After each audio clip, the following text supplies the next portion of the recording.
Everyone and welcome to the channel. मैं सेल Gagan Yadav and आज की क्लास में हम पढ़ेंगे क्लास 9 साइंस का chapter that is atoms and molecules. ये चैप्टर पूरा आपका एनसीईआरटी का एक्सप्लेनेशन है और इसमें एनसीईआरटी के जो क्वेश्चंस भी दिए गए हैं उनको भी हम डिस्कस करेंगे। तो शुरुआत करते हैं चैप्टर की।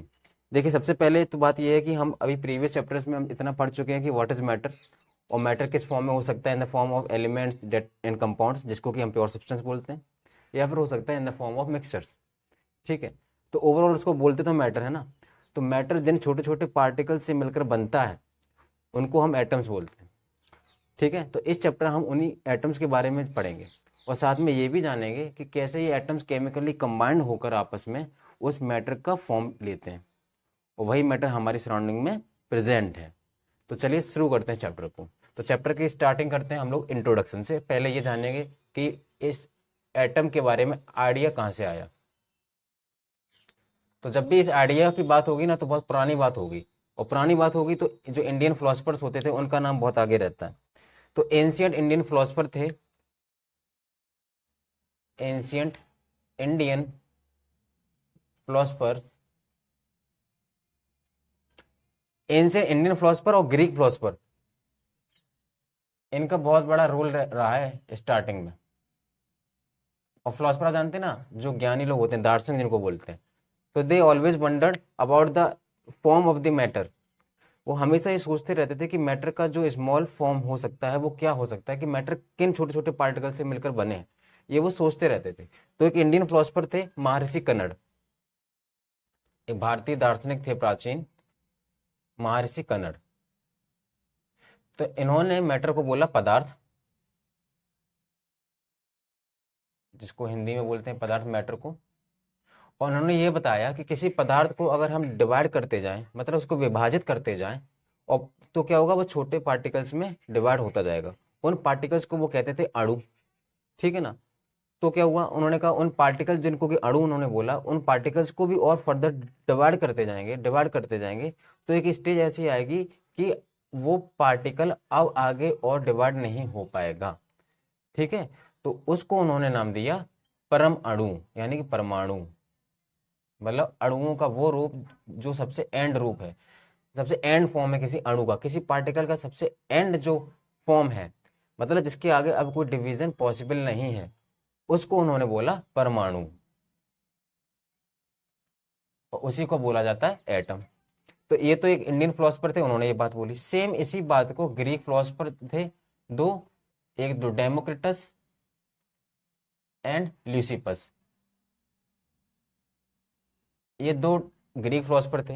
इन्होंने भी सेम बात को बोला, अपने अंदाज में बोला, बट इन्होंने सेम बात, इसी सेम बात को बोला। इन्होंने बताया ये कि किसी मैटर को, इन्होंने पदार्थ बोला था, इन्होंने मैटर बोला। और इन्होंने बताया कि किसी मैटर को अगर हम डिवाइड करते जाएंगे, if we go on dividing a matter, ठीक है, then a stage will come, then further division of that matter is not possible. ठीक है, तो जो बात ये बता रहे थे वही बात इन्होंने बोली कि किसी मैटर को हम डिवाइड करते जाएंगे, डिवाइड करते जाएंगे, तो एक स्टेज ऐसी आएगी एंड में जाके कि अब उसके आगे उस पार्टिकल का कोई डिवीजन पॉसिबल नहीं होगा, मतलब उस मैटर का अब कोई डिवीजन पॉसिबल नहीं होगा। और उसको उन्होंने नाम दिया इनडिविजिबल पार्टिकल। मतलब अब डिवाइड नहीं हो पा रहे हैं, तो इसलिए उन्होंने नाम दे दिया इनडिविजिबल पार्टिकल, और जिसको ही बोला जाता है एटम। ठीक है, तो ये तो हो गई बिल्कुल स्टार्टिंग की बात कि एटम का आइडिया कहाँ से आया। तो एटम का आइडिया आया फिलोसफर्स के द्वारा, तो इन्होंने इस बारे में बात बताई ये सब। अब बात क्या थी कि ये सारी जो बातें थी वो साइंटिफिक एक्सपेरिमेंट पे तो बेस्ड थी नहीं, ये सब एक हाइपोथेसिस बेस्ड थी। और साइंस में बातें चलती, एक्सपेरिमेंट पे ही जो काम होते हैं तभी उसको वैलिडेट किया जा सकता है। ठीक है, तो इसके बाद क्या हुआ, by the end of 18th century, 18th century के एंड तक आते आते साइंटिस्ट ने ये जान लिया, साइंटिस्ट ये जान चुके थे एलिमेंट्स और कंपाउंड के फॉर्म के बारे में। वो जान चुके थे कि एलिमेंट्स क्या होते हैं और कंपाउंड्स क्या होते हैं। तो नेचुरली उनके मन में एक इंटरेस्ट आया ये पता करने के लिए, to know how this elements and compounds combine, why they combine, and what happens when they combine. मतलब ये क्यों कंबाइन होते हैं और क्या होता है जब वो कंबाइन होते हैं और कैसे कंबाइन होते हैं। तो ये उनके मन में एक सवाल आने लगे। तो इन्हीं सारे सवालों के जवाब ढूंढने के लिए सबसे पहले एंटोनी लवोइजियर, एक केमिस्ट एंड साइंटिस्ट थे ये, एंटोनी लवोइजियर। तो सबसे पहले Antony लवोइजियर laid the foundation of the chemical sciences by stabilizing two laws of chemical combination। तो सबसे पहले इन्होंने केमिकल साइंस की बुनियाद रखी by stabilising two important laws of chemical combination.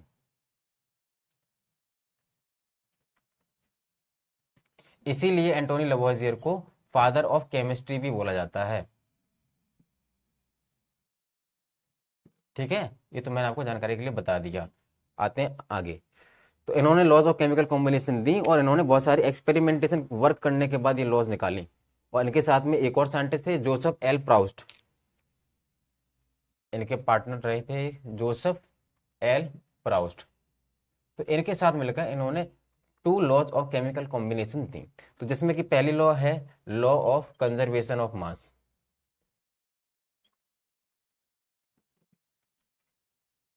और दूसरी लॉ है लॉ ऑफ डेफिनेट प्रोपोर्शन या फिर कांस्टेंट प्रोपोर्शन। ठीक है, तो अभी हम इन दोनों ही लॉ के बारे में पढ़ेंगे। तो ये तो आपके इंट्रोडक्शन की बात हो गई। अब सबसे पहले देखते हैं हम law of conservation of mass. तो law of conservation of mass, तो इस लॉ को पढ़कर ही आपको समझ में आ रहा होगा कि मास जो है वो कंजर्व रहेगा। तो ये लॉ यही कहती है कि mass can neither be created, can neither be created और destroyed in a chemical reaction. मतलब किसी केमिकल रिएक्शन में जो मास है वो ना ही क्रिएट किया जा सकता है ना ही उसको डिस्ट्रॉय कर सकते हैं। बात समझ में आई आपको? इसको आप अच्छे से समझने के लिए यहाँ पे देखिए। फॉर एग्जाम्पल हमारे पास में एक सब्सटेंस है ए और एक और सब्सटेंस है बी। इन दोनों का हमने केमिकल रिएक्शन कराया तो जो फाइनल प्रोडक्ट मिला वो मिला हमें ए बी। इस साइड में जो लेफ्ट हैंड साइड में जो होते हैं जो कि रिएक्ट करते हैं सब्सटेंस, उनको बोलते हैं हम रिएक्टेंट। ऑलराइट, और जो फाइनल प्रोडक्ट हमें मिलता है उसको बोलते हैं प्रोडक्ट। तो ये रिएक्टेंट है, ये प्रोडक्ट है। तो लॉ के हिसाब से अगर देखा जाए तो क्या है, मान के चलिए इस रिएक्टेंट साइड में जो सब्सटेंस पहला ए है उसका मास मान लेते हैं 30 ग्राम है और जो बी है उसका मास मान लेते हैं 50 ग्राम है। तो जब ये दोनों मिलकर नया सब्सटेंस बनाएंगे उसका जो मास होगा वो 80 ग्राम होगा। और इधर इन दोनों को ऐड करके देखते हैं तो इधर क्या हो जाएगा, यहाँ भी 80 ग्राम क्योंकि 50 + 30 80 ग्राम और इधर भी 80 ग्राम। मतलब रिएक्टेंट साइड का जो मास है वही मास प्रोडक्ट साइड में भी निकल के आएगा, भले ही दोनों मिलकर कुछ भी बनाए न्यू सब्सटेंस, बट उनका जो मास है वो सेम होगा। यही लॉ कहती है कि mass can neither be created nor be destroyed. अब देखिए इसमें ना ही मास का बड़ा एक्स्ट्रा कुछ, ना ही इंक्रीज हुआ ना ही वो डिक्रीज हुआ। इसके मतलब ये हुआ कि mass can neither be created nor be destroyed. ठीक है, nor be destroyed in a chemical reaction. ठीक है, बात समझ में आ गई आपको? तो ये तो होगी आपकी पहली लॉ। अब दूसरी लॉ देखते हैं, that is law of constant proportion. तो ये लॉ ये कहती है कि किसी भी केमिकल सब्सटेंस में जो एलिमेंट्स होंगे उन एलिमेंट्स का जो मास होगा वो हमेशा एक डेफिनेट प्रोपोर्शन में रहेगा, एक डेफिनेट रेशियो में रहेगा। ठीक है, इसीलिए इस लॉ का नाम भी है लॉ ऑफ कांस्टेंट या फिर लॉ ऑफ डेफिनेट प्रोपोर्शन। तो जोसेफ एल प्राउस्ट जो कि लवोइजियर के साथ में एक और केमिस्ट थे, तो प्राउस्ट ने इस लॉ के बारे में स्टेट करते हुए कहा कि इन केमिकल सब्सटेंस की किसी केमिकल सब्सटेंस में जो एलिमेंट हैं इन chemical substance the elements are always present in a constant या डेफिनेट प्रोपोर्शन बाय मास। अब इसको थोड़ा समझ लेते हैं। फॉर एग्जाम्पल कोई केमिकल सब्सटेंस बता रहे हैं ना, तो हम मान लेते हैं H2O। H2O एक केमिकल सब्सटेंस है, वाटर का मॉलिक्यूल है ये। तो क्या बोल रहा है, एक केमिकल सब्सटेंस में जो एलिमेंट्स हैं वो हमेशा डेफिनेट प्रोपोर्शन में रहेंगे बाय मास, उनके मास का जो रेशियो है वो कांस्टेंट रहेगा। तो H2O जो कि वाटर है, इस वाटर के मॉलिक्यूल में जो एलिमेंट्स का जो मास होता है उसका रेशियो होता है हमेशा, होता है 1:8। मतलब इसका ये हुआ कि इसमें वन, अगर मान के चलिए जो वाटर हमारा है वो टोटल वाटर का जो मास है वो है 9 ग्राम, और इस 9 ग्राम वाटर में जो रेशियो बाय मास प्रोपोर्शन होगा हाइड्रोजन और ऑक्सीजन का, इसमें कौन है एलिमेंट, एक तो ऑक्सीजन है, O फॉर ऑक्सीजन और H फॉर हाइड्रोजन। तो हाइड्रोजन और ऑक्सीजन का जो रेशियो ऑफ मास होगा वो हमेशा होगा 1:8। मतलब ये हुआ कि अगर 9 ग्राम ऑफ वाटर हमारे पास है तो उसमें 1 ग्राम हमारे पास हाइड्रोजन होगी और 8 ग्राम होगी ऑक्सीजन। और ये हमेशा रहेगा, चाहे वो वाटर कहीं से भी आया हो, किसी भी सोर्स से आया हो, चाहे वो रिवर वाटर हो, चाहे अंडरग्राउंड वाटर हो, चाहे बरसात का पानी हो, रेन वाटर हो, कुछ भी हो, बट वाटर जो है वो प्योर होना चाहिए। प्योर का मतलब डिस्टिल्ड वाटर नहीं, प्योर का मतलब उस वाटर के जो कॉन्स्टिट्यूएंट पार्टिकल्स हैं वो सेम होना चाहिए, जो कि हम पढ़ चुके हैं कि प्योर किसे बोलते हैं सेकंड चैप्टर में, ठीक है ना। तो बात आती है इसी पे, वापस आते हैं। तो ये लॉग का मतलब ये हुआ, और हमेशा रहता है 1:8 में इसमें प्रोपोर्शन। तो एक क्वेश्चन भी एनसीईआरटी में इसी प्रकार से पूछा गया, उसमें सारी डिटेल यही दी गई कि एक हमारे पास में वाटर का मॉलिक्यूल है H2O, उसमें और बताया कि उसमें जो प्रोपोर्शन बाय मास होता है वो होता है हमेशा 1:8। तो आप बताइए कि यदि हमारे पास में 3 ग्राम ऑफ हाइड्रोजन है तो बताइए कि कितना ग्राम, कितना मास ऑक्सीजन का होगा, और रेशियो आपको दे दिया 1:8, और बता दिया सब्सटेंस आपके पास में H2O है।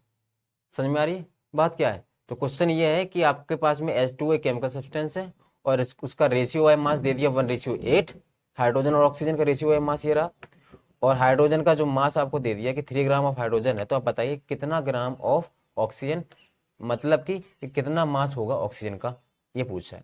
तो आप बता पाओगे 1 ग्राम में कितना है, 8 ग्राम ऑक्सीजन, तो 3 ग्राम में कितना होगा, हम मल्टीप्लाई कर देंगे 3 का 8 से, ठीक है ना। तो इसमें 3 × 8 तो हमारा आ जाएगा 8×3 = 24 ग्राम। तो 24 ग्राम हमारा क्या हो जाएगा इसमें, ऑक्सीजन। ठीक है, अब बात समझ में आ गई, ये लॉ भी आपको समझ में आ गई, और ये भी जान गए कि हमेशा हाइड्रोजन और ऑक्सीजन का रेशियो वाटर में क्या रहता है, 1:8। और उससे संबंधित अगर आपसे कोई सवाल भी पूछ लिया जाएगा तो आप वो भी समझ गए, और यहाँ पे हमारी दोनों ही लॉ भी खत्म हो गई। ठीक, अब आगे बढ़ते हैं। अब आगे बात आती है, तो एक केमिस्ट थे जॉन डाल्टन। तो जॉन डाल्टन ने क्या किया, इन लॉज को, जो कि लॉज ऑफ केमिकल कॉम्बिनेशन थी, उनको उन्होंने बहुत अच्छे से डीपली उन्होंने एक्सप्लेन किया। कैसे किया एक्सप्लेन, उनको अच्छे से उन्होंने समझा। उसको समझने के बाद उन्होंने अपनी एटॉमिक थियरी दी, जिसको कि बोलते हैं Dalton's atomic theory.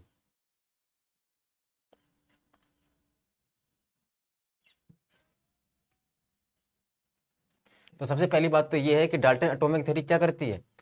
Dalton atomic theory provides the explanation for, provides the explanation for laws of chemical combination. ठीक है ना, जो लॉज ऑफ केमिकल कॉम्बिनेशन थी उसको एक्सप्लेन करती है डाल्टन की एटॉमिक थियरी। ठीक है, तो डाल्टन ने इस थियरी, अपनी थियरी में एक्सप्लेन करते हुए सबसे पहली बात तो उन्होंने ये बोली कि कोई भी मैटर हो, चाहे वो इन द फॉर्म ऑफ एलिमेंट हो, कंपाउंड हो, या मिक्सर के फॉर्म में हो, वो एक बहुत छोटे छोटे पार्टिकल से मिलकर बनता है, और उस पार्टिकल को उन्होंने नाम दिया एटम, और जिसको कि एटम कहा जाता है। तो पहली बात तो इन्होंने ये बताई, और अपनी उन्होंने एक पॉस्टुलेट क्रिएट की, जिसको कि बोलते हैं डाल्टन पॉस्टुलेट। ठीक है ना, तो डाल्टन के पॉस्टुलेट्स हैं, उनके बारे में अभी हम देखते हैं, इसको रब करके देखते हैं। ठीक है, postulates of Dalton's atomic theory.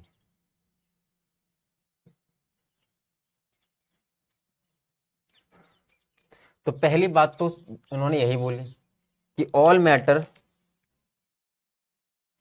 सारे मैटर, फिर चाहे वो एलिमेंट हो, वेदर एन एलिमेंट,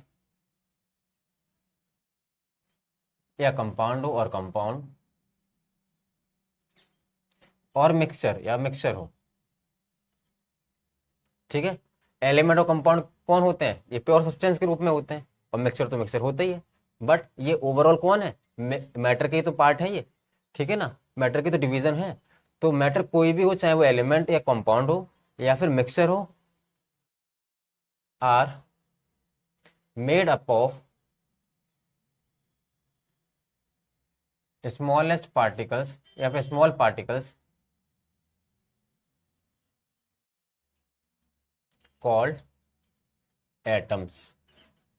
तो पहली बात तो उन्होंने यही बोली कि सारे मैटर, चाहे वो एलिमेंट हो, कंपाउंड हो, मिक्सर हो, सारे मैटर छोटे छोटे पार्टिकल्स के से मिलकर बनता है, जिसको कि बोला जाता है एटम। तो पहली बात उन्होंने अपनी पोस्टुलेट में ये बोली। क्लियर है बात। दूसरी पोस्टुलेट उनकी क्या है कि दूसरी पोस्टुलेट में उन्होंने एटम्स को थोड़ा और डिटेल में बता दिया। ये बताया उन्होंने कि atoms are individual particles. Atoms जो हैं वो इंडिविजुअल पार्टिकल है, मतलब इनका आगे कोई डिवीजन नहीं हो सकता। आगे इसी बात को बढ़ाते हुए उन्होंने बोल दिया कि atoms are individual particles and which can neither be created nor be destroyed in a chemical reaction. आगे कंटिन्यू करते हुए उन्होंने ये बात बोल दी कि एटम्स जो होते हैं वो इंडिविजुअल पार्टिकल होते हैं, उनका कोई आगे डिवीजन नहीं हो सकता, and they can not be destroyed और they can not be created in a chemical reaction. किसी केमिकल रिएक्शन में ना ही उनको हम क्रिएट कर सकते हैं, ना ही उनको डिस्ट्रॉय कर सकते हैं। तो ये थी इनकी second law of second postulate. Clear है। अब इनकी थर्ड पोस्टुलेट क्या है उसको देखते हैं। Atoms of a given element are always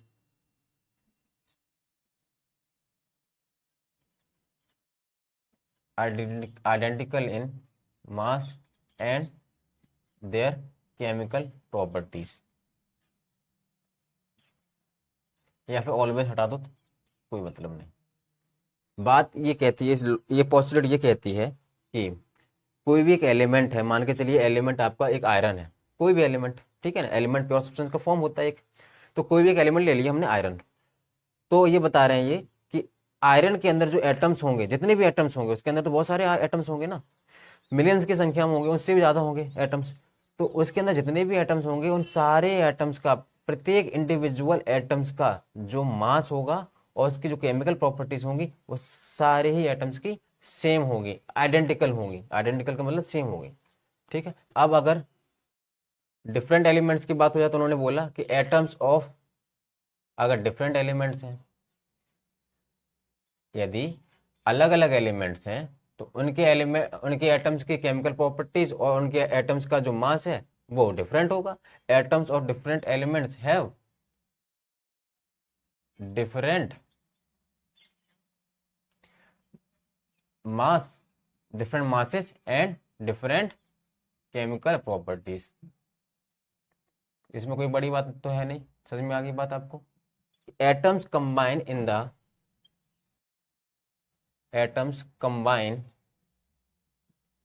in the ratio of small whole number to form compounds।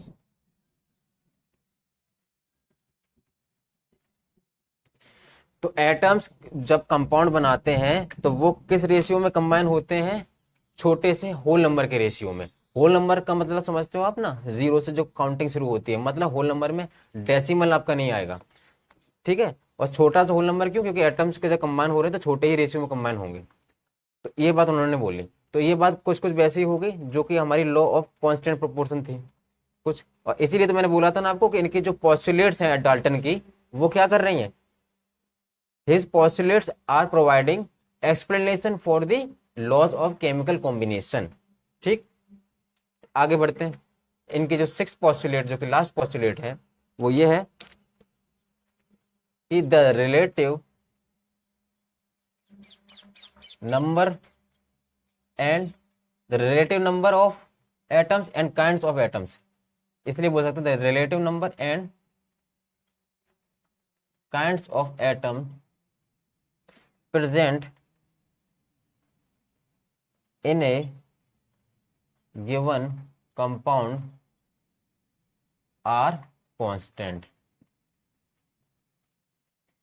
किसी कंपाउंड में जो एटम्स का रिलेटिव नंबर है, मतलब एटम्स की जो संख्या होगी या फिर एटम्स के जो काइंड्स होंगे, किस टाइप के एटम्स हैं, वो हमेशा वो कैसे होंगे, वो कांस्टेंट होंगे। किसी कंपाउंड में the relative number of atoms and kinds of atoms are constant. तो ये आपकी पॉस्टुलेट्स हो गई, 6 पॉस्टुलेट्स थी जो कि एनसीईआरटी में भी दी गई हैं, उनका एक्सप्लेनेशन भी मैंने आपको दे दिया। और ये पॉस्टुलेट किसका एक्सप्लेनेशन प्रोवाइड करती है, लॉज ऑफ केमिकल कॉम्बिनेशन का। तो ये आपके दो आखिरी के पॉस्टुलेट हैं, ये आपको कौन सी लॉ के बारे में बता रही हैं, लॉ ऑफ कांस्टेंट प्रोपोर्शन के बारे में बता रही हैं। और ये वाली लॉ आपकी थी डिफरेंट एलिमेंट्स का डिफरेंट मास होगा, और एक और इसी की जैसी थी, दूसरी थी आपकी कि सेम एलिमेंट के जो एटम्स हैं उनका आइडेंटिकल यानी कि सेम मास रहेगा और सेम केमिकल प्रॉपर्टीज रहेंगी। ये वाली वो वाली लॉ ऑफ कंजर्वेशन ऑफ मास की। ठीक है, अब बात समझ में आ गई आपको। अब आगे बढ़ते हैं। तो अब हम बता सकते हैं व्हाट इज एटम, एटम क्या है। तो सबसे पहले तो हम कह सकते हैं कि atoms are the smallest particle of any matter. ठीक है, तो इसलिए इसको हम ऐसे कह देते हैं, atoms are the building blocks of matter, building blocks of matter. जैसे कि वॉल है, कोई बिल्डिंग है, उसमें जो ब्लॉक्स हैं छोटे छोटे जिनसे मिलकर पूरी वॉल बनी है, तो एक जो ब्रिक होगी वो होगी एटम।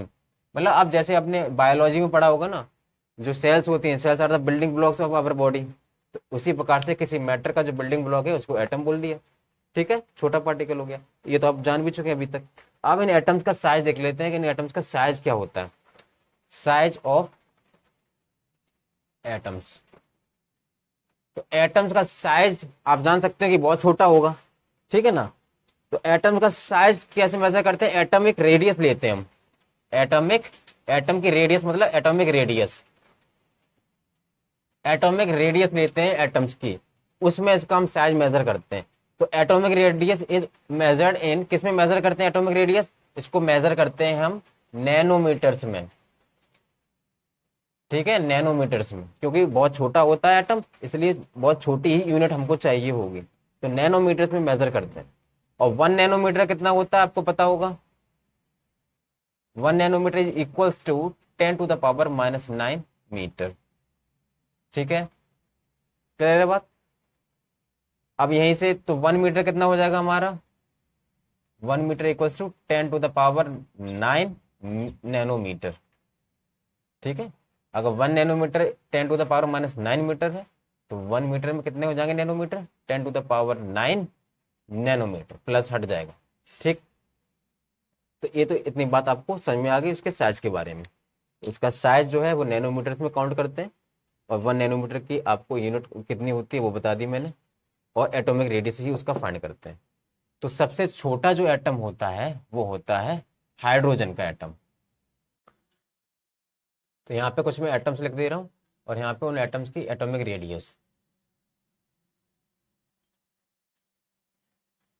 ठीक है, तो अभी मैं बता रहा था आपको कि सबसे छोटा जो एटम होता है वो होता है हाइड्रोजन का एटम।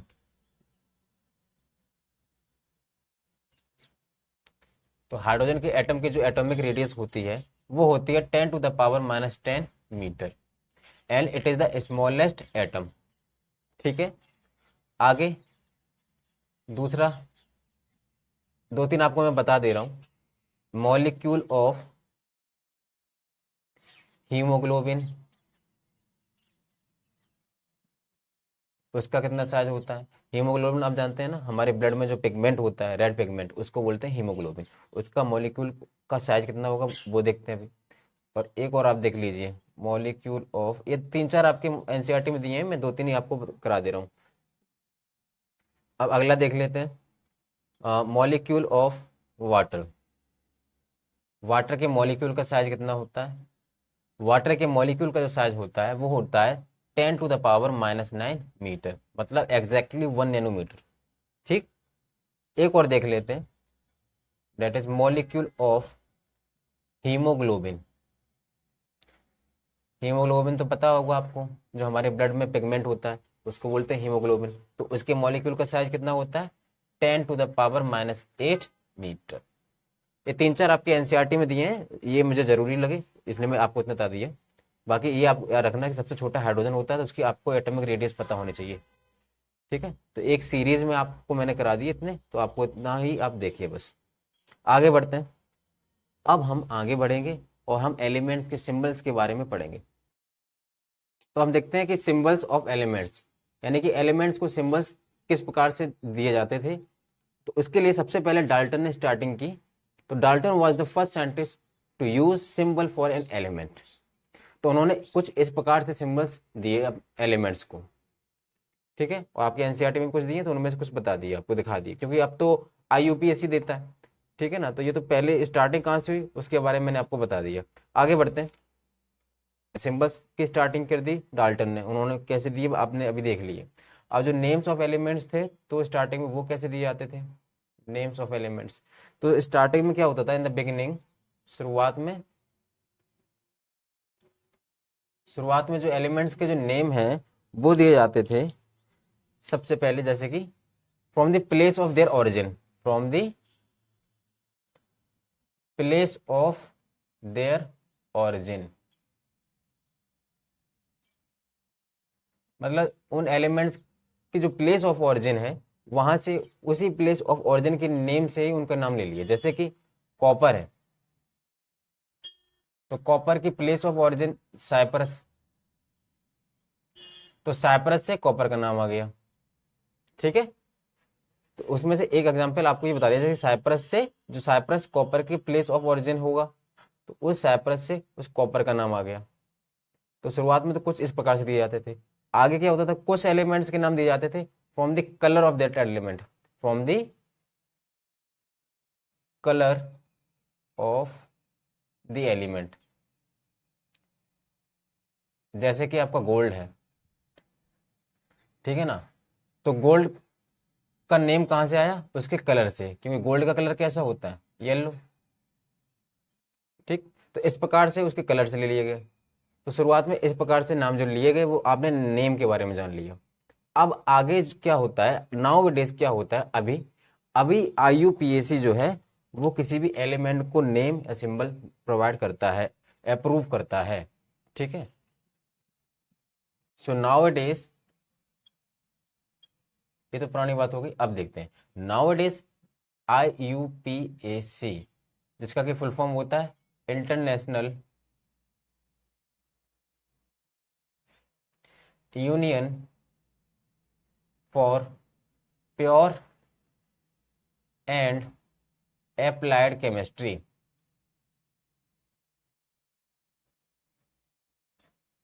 ठीक है, ये इसका फुल फॉर्म हो गया आईयूपीएसी का। तो एक इंटरनेशनल यूनियन है for pure and applied chemistry. तो आईयूपीएसी अब अप्रूव करता है, क्या करता है approve, the names and symbols of element, symbols and names of elements are now approved by IUPAC. ठीक है, तो आईयूपीएसी किस प्रकार से सिंबल और नेम्स को, एलिमेंट्स के सिंबल्स और नेम को किस प्रकार से वो अप्रूव करती है उसको हम देखते हैं। तो इसके कुछ रूल्स हैं तो वो देख लेते हैं। तो पहला रूल तो ये है कि फर्स्ट लेटर जो होगा, एलिमेंट को सिंबल देंगे उसका जो फर्स्ट लेटर होगा शुड बी इन कैपिटल, वो कैपिटल में होना चाहिए, should be in capital letters. ठीक है, या फिर अपर केस। और सेकंड लेटर जो होगा वो होगा स्मॉल लेटर में, यानी कि lower case, second letter in small letters. ठीक है, या फिर लोअर केस। फॉर एग्जाम्पल, अगर एक ही लेटर का सिंबल है तो उसका एक ही लेटर है तो उसको एक ही फर्स्ट लेटर से ही दे देंगे, मतलब वो फर्स्ट लेटर कैपिटल लेटर हो गया। अगर दो लेटर से दे रहे हैं तो उसमें पहला लेटर कैपिटल होगा और दूसरा लेटर स्मॉल होगा। दोनों ही के हम एग्जाम्पल अभी देख लेते हैं। फॉर एग्जाम्पल हाइड्रोजन है तो हाइड्रोजन का एक ही लेटर से देते हैं, तो एक फर्स्ट एंड लास्ट लेटर उसका है तो इसलिए वो किस में रहेगा, वो कैपिटल में ही रहेगा, H, capital H. All right.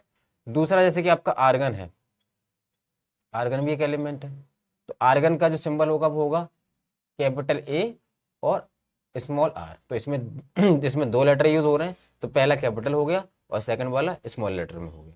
तो फर्स्ट रूल तो ये है, क्लियर है। आगे देखते हैं, कुछ एलिमेंट्स ऐसे होते हैं कि उनके सिंबल्स बनाने के लिए, जैसे कि क्लोरीन है, तो तो इसमें क्या करेंगे, इसमें एक तो क्या करते हैं, उस एलिमेंट का पहला लेटर ले लेते हैं, तो इसमें पहला लेटर क्या है, सी। और क्या करेंगे, फर्स्ट लेटर के बाद जो और कोई बाद में आ रहा हो उसको ले लेते हैं। तो इसमें हम क्या लेते हैं, क्लोरीन में सी और एल, तो सी कैपिटल है, ये स्मॉल एल है, ये तो फर्स्ट रूल तो हो ही गया।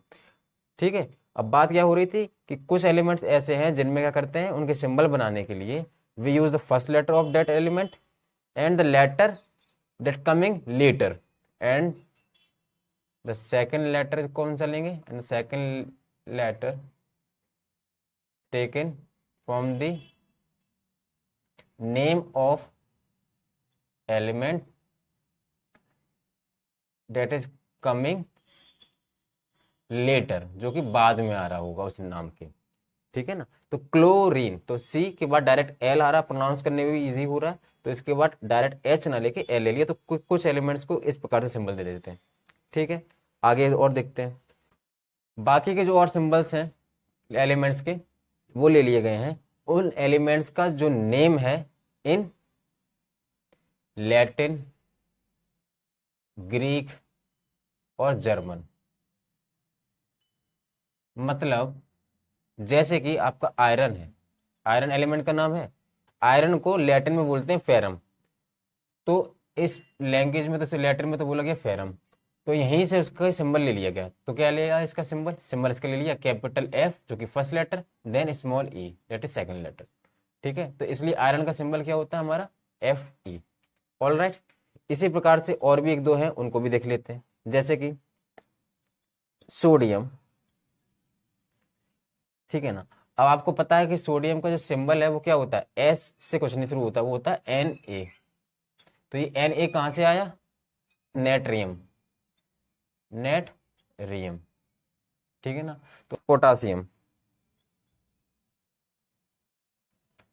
तो पोटासियम का आपको पता है कि पोटासियम का के होता है, और के उस एलिमेंट के नेम में तो है ही नहीं, तो के कहां से आया, कैलियम, कैलियम, तो कैलियम से के आ गया। अब हम देखते हैं what is atomic mass. Atomic mass मतलब एटम का जो मास होगा उसको बोलते हैं एटॉमिक मास। तो डाल्टन की एटॉमिक थ्योरी ने इतने अच्छी तरीके से एक्सप्लेन किया था एटॉमिक मास के कंसेप्ट को, कि वहां से हमें इस एटॉमिक मास के बारे में एक आइडिया मिला। किसी एक इंडिविजुअल एटम का मास लेना बहुत डिफिकल्ट टास्क है। तो प्रॉब्लम क्या है ना कि हर एक इंडिविजुअल एटम को पकड़ पकड़ के उनका एटॉमिक मास तो मेजर तो कर नहीं सकते, उसको वेट तो कर नहीं सकते। तो क्या करते हैं हम, इसके लिए हम एक एटम का मेजर कर लेते हैं, और वो किसका मेजर कर लेते हैं, वो कर लेते हैं हम कार्बन 12 का। तो कार्बन 12 का क्यों मेजर कर लेते हैं, कार्बन 12 एक आइसोटोप है कार्बन का। ठीक है ना, तो इसका एटम जो है ना वो इंडिपेंडेंटली मिल जाता है। और क्यों मिल जाता है, क्योंकि ये बहुत लेस रिएक्टिव है। दो रीजन है ऐसे जिसकी वजह से हम कार्बन 12 आइसोटोप को लेते हैं। फर्स्ट रीजन कौन सा है, that it is very less reactive, less reactive है, इसका मतलब क्या होगा कि वो इंडिपेंडेंटली मिल जाएगा।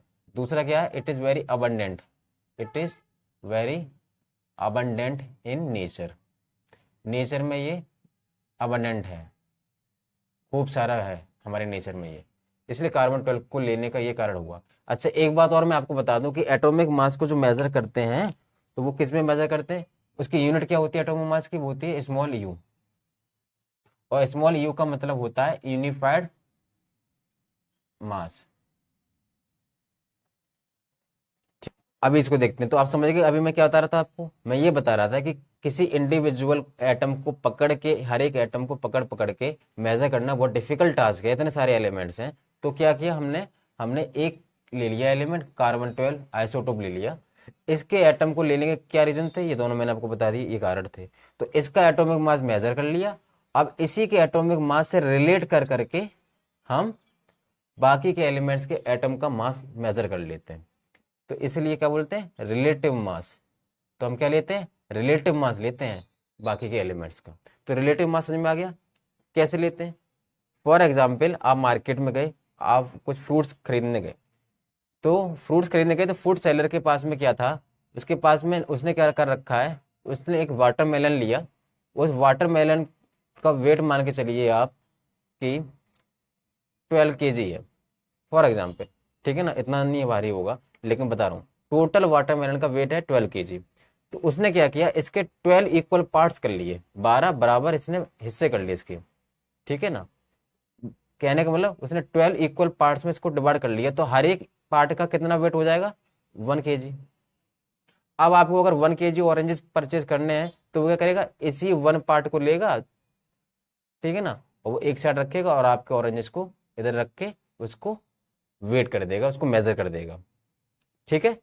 तो यही बात यहाँ पे हो रही है कि हमने मास तो ले लिया, एटॉमिक मास तो ले लिया हमने कार्बन 12 आइसोटोप का, अब इसी के एटॉमिक मास से हम रिलेट कर करके बाकी के जो एलिमेंट्स हैं उनके एटम्स का हम मास निकाल लेते हैं और उसको बोलते हैं हम रिलेटिव मास। अब बात समझ में आ गई आपको। अभी इस रिलेटिव मास के बारे में हम आगे अभी और भी पढ़ेंगे। तो अभी तो इतना आइडिया समझ में आ गया कि रिलेटिव मास क्यों लेते हैं, ठीक है। अब एटॉमिक मास की बात हो रही थी, थोड़ा उसको देखते हैं।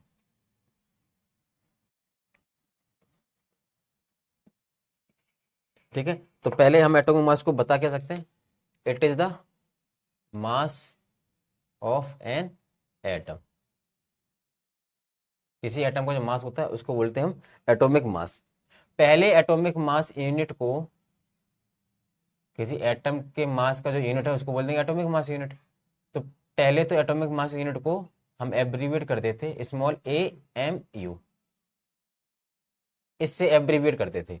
बट अब क्या करते हैं, अब IUPAC के रिकमेंड के बाद हम उसको स्मॉल u से एब्रीविएट करते हैं और उसका मतलब होता है यूनिफाइड मास। तो अब हम वन एटॉमिक मास को डिफाइन कर सकते हैं, वन एटॉमिक मास यूनिट को। तो what is one atomic mass unit, one atomic mass unit क्या होगा, आप बता पाएंगे आप क्या होगा। It is a mass unit, it is a mass unit equal to exactly 1/12 the mass of one atom of carbon 12 isotope, या फिर कार्बन 12 सिर्फ इतना लिख दो तब भी चल जाएगा। तो कार्बन 12 के एक एटम के मास का 1/12 जो मास होगा वो होगा वन एटॉमिक मास यूनिट। अब बात आपको समझ में आ गई होगी। तो यहीं से हम उसको भी डिफाइन कर लेते हैं, रिलेटिव एटॉमिक मास को, रिलेटिव एटॉमिक मास। अब इसको डिफाइन करना आसान हो जाएगा।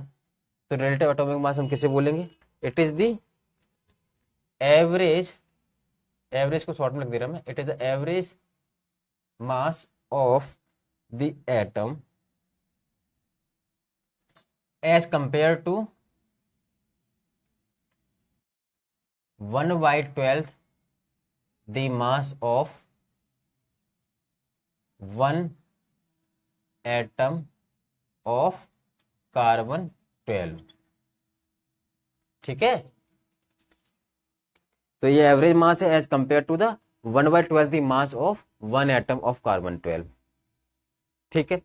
अब आगे बढ़ते हैं, हम देख लेते हैं आपको रिलेटिव एटॉमिक मास क्यों निकालते हैं ये समझ में आ गया, और रिलेटिव एटॉमिक मास को कैसे डिफाइन कर देंगे ये भी समझ में आ गया, ठीक है। अब हम देख लेते हैं कुछ एलिमेंट्स के एटॉमिक मासेस। तो यहाँ पे मैं लिख रहा हूँ एलिमेंट्स और यहाँ पे रखता हूँ उनका एटॉमिक मास। और एटॉमिक मास की यूनिट क्या होती है, स्मॉल यू, तो ब्रैकेट में स्मॉल यू, ठीक है। पहला आपका हाइड्रोजन। तो हाइड्रोजन का अभी हमने देखा था कि जो रेडियस होता है, साइज होता है, वो भी सबसे कम होता है। वैसे ही यहाँ पे इसका जो मास भी है एटॉमिक मास वो भी सबसे कम होता है। तो हाइड्रोजन का एटॉमिक मास कितना होता है, 1 यूनिट, ठीक है। यू लगाइए तो यहाँ पे सिर्फ उतना वैल्यू लिख रहा हूँ मैं। हाइड्रोजन हो गया। हाइड्रोजन के बाद आपका हो गया कार्बन। तो कार्बन का याद करने में कोई प्रॉब्लम नहीं, हम बार बार बोल रहे हैं कार्बन 12, कार्बन 12 का आइसोटोप ही ले रहे हैं, तो कार्बन का कितना हो जाएगा एटॉमिक मास, कार्बन 12, ठीक।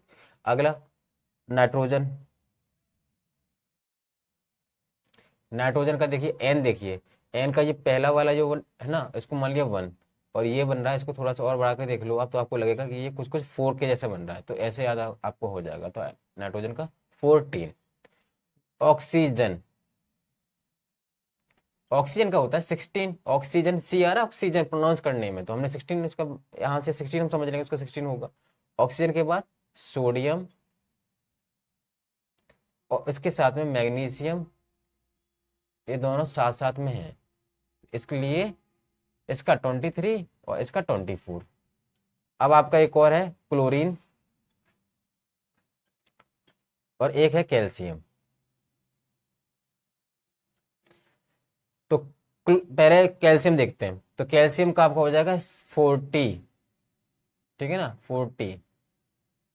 क्लोरीन का जो होता है वो होता है 35.5।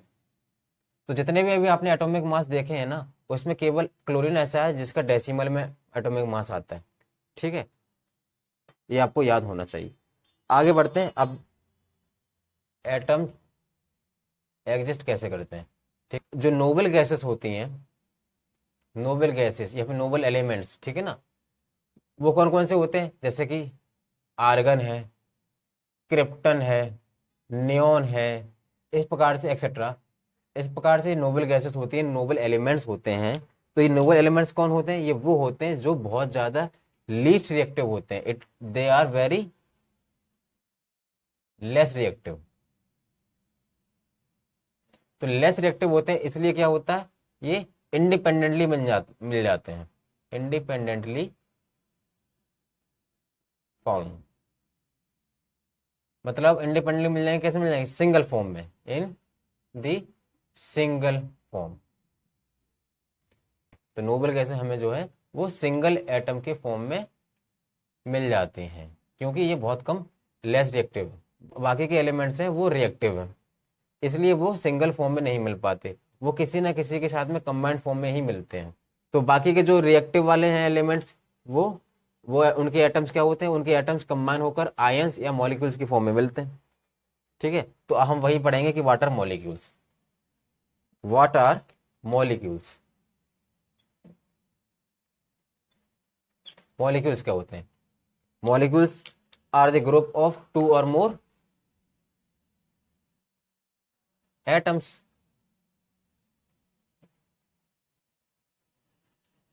फॉर एग्जाम्पल आपका H2O है, एक मॉलिक्यूल है, ठीक है। एलिमेंट है ऑक्सीजन और उसका एटम, उसके ऑक्सीजन कितने एटम है यहाँ पे 1, और एक एलिमेंट आपका है हाइड्रोजन और उसके कितने एटम है 2, ठीक है ना। सो मॉलिक्यूल्स कौन होते हैं, group of 2 or more atoms that are chemically combined together, chemically combined together, alright, उसको तो बोल दिया हमने मॉलिक्यूल, ठीक। अब इसके अंदर कुछ और बातें हैं वो देख लीजिए। बात ऐसी है कि ये H2O है, मॉलिक्यूल है, ठीक है, किसका मॉलिक्यूल है, वाटर का। अब वाटर की जो केमिकल प्रॉपर्टीज होंगी, वही केमिकल प्रॉपर्टीज इसके मॉलिक्यूल जो कि H2O है उसकी भी होंगी। क्या होंगी इनकी, सेम केमिकल प्रॉपर्टीज होंगी कि नहीं होंगी। वाटर अपने आप में कंपाउंड है, तो वाटर बना कैसे कि वाटर के एक कंपाउंड, ये एक मॉलिक्यूल रहा, ये H2O, एक और रहा H2O। तो इस प्रकार से ग्रुप ऑफ मॉलिक्यूल्स हैं बहुत सारे, और वो मिलकर क्या बना रहे हैं, एक मैटर। वो किस फॉर्म में है मैटर, वो कंपाउंड के फॉर्म में, और वो है वाटर, ऑलराइट। अब ये मॉलिक्यूल है, जो एक मॉलिक्यूल है वो हमने यहाँ पे उठा के ले लिया, और ये मॉलिक्यूल क्या है, it is the group of 2 or more atoms that are chemically combined together. अब बात समझ में आ गई आपको, it is the smallest particle of an element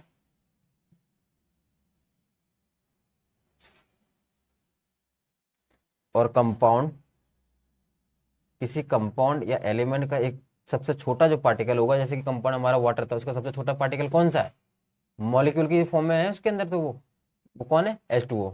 तो it is the smallest particle of an element और compound that is capable of an independent existence. जो मॉलिक्यूल होता है वो इंडिपेंडेंटली भी हमें मिल जाता है, और क्या होगा, एंड शो, और दिखाता है, and show all the chemical properties of that matter, of that matter. जो कि अभी हम बात कर रहे थे कि जो वाटर की केमिकल प्रॉपर्टीज होंगी वही सारी प्रॉपर्टीज उस वाटर के मॉलिक्यूल जो कि H2 है उसकी भी सेम प्रॉपर्टीज होंगी। मॉलिक्यूल हो सकता है वो हमारा हो सकता है या तो होमो एटॉमिक मॉलिक्यूल या फिर हो सकता है हेटेरो एटॉमिक मॉलिक्यूल। हेटेरो का मतलब होता है डिफरेंट, होमो का मतलब होता है सेम। फॉर एग्जाम्पल जैसे कि H2 hydrogen gas, O2 oxygen gas, N2, ठीक है ना। ये एग्जाम्पल हो गए कुछ आपके किसके मॉलिक्यूल हो गए, ये आपके होमो एटॉमिक के। हेटेरो एटॉमिक में अभी हम देख ही रहे थे जैसे कि H2O, डिफरेंट एलिमेंट्स के एटम्स कंबाइन है ना, एक तो ऑक्सीजन है दूसरा हाइड्रोजन है, तो डिफरेंट एलिमेंट्स के एटम्स कंबाइन होकर बना रहे हैं आप ये मॉलिक्यूल, तो ये हो गया हेटेरो एटॉमिक। और देखना है तो एक और ले लो, कार्बन डाइऑक्साइड CO2। समझ में आ गई बात। चलिए अब आगे बढ़ते हैं। अब देखते हैं व्हाट इज एटोमिसिटी। एटोमिसिटी, तो एटोमिसिटी एक्चुअली क्या होती है, जो अभी मॉलिक्यूल हम पढ़ रहे हैं ना, तो मॉलिक्यूल किससे बनता है, एटम्स के ग्रुप से। नंबर ऑफ एटम्स प्रेजेंट हैं उस मॉलिक्यूल में, number of atoms present in A molecule, उसको बोलते हैं उस मॉलिक्यूल की एटोमिसिटी। अगर किसी मॉलिक्यूल की एटोमिसिटी 1 है, मतलब उसके अंदर 1 एटम है, नंबर ऑफ एटम कितना सिंगल है 1 है, तो उसको बोल देंगे हम मोनोएटॉमिक। अगर 2 है एटोमिसिटी तो उसको बोल देंगे डायटोमिक। अगर 3 है एटोमिसिटी तो उसको बोल देंगे try atomic, try for 3, 4 for tetra, tetra atomic molecule हो जाएगा। और 4 से ज़्यादा है, ठीक है, तो उसको क्या बोल देंगे पॉली एटोमिक। पॉली का मतलब होता है एक से अधिक, मल्टीपल। पॉली का मतलब मल्टीपल। बात समझ में आ गई आपको। सिंगल एटम के फॉर्म में कौन मिलते हैं इंडिपेंडेंटली, वो थे हमारे नोबल गैसेस, ठीक है। इसमें कौन आ जाएंगे, सारे नोबल गैसेस या फिर नोबल एलिमेंट्स आ जाएंगे। Example argon, neon etcetera. तो आर्गन देखिए सिंगल फॉर्म में है, केवल इसमें कोई एटोमिसिटी है, सिंगल एक ही एटम तो है आर्गन का। नियोन में कैपिटल N स्मॉल e, तो नियोन में केवल 1 एटम है ना नियोन का, तो इसलिए इसको बोल दिया मोनोटॉम, इसकी 1 है। तो 1 एटोमिसिटी उन्हीं की होती है जो नोबल एलिमेंट्स होते हैं, क्योंकि बहुत लेस एक्टिव होते हैं और ये सिंगल फॉर्म में ही मिलते हैं। तो जिनकी 2 होगी एटोमिसिटी उनको बोल देंगे diatomic, example H2, O2 etcetera. और ट्राई एटोमिक देखिए, ट्राई एटोमिक में वो होंगे जिनके नंबर ऑफ एटम्स कितने होंगे 3, तो जैसे कि आपका O3।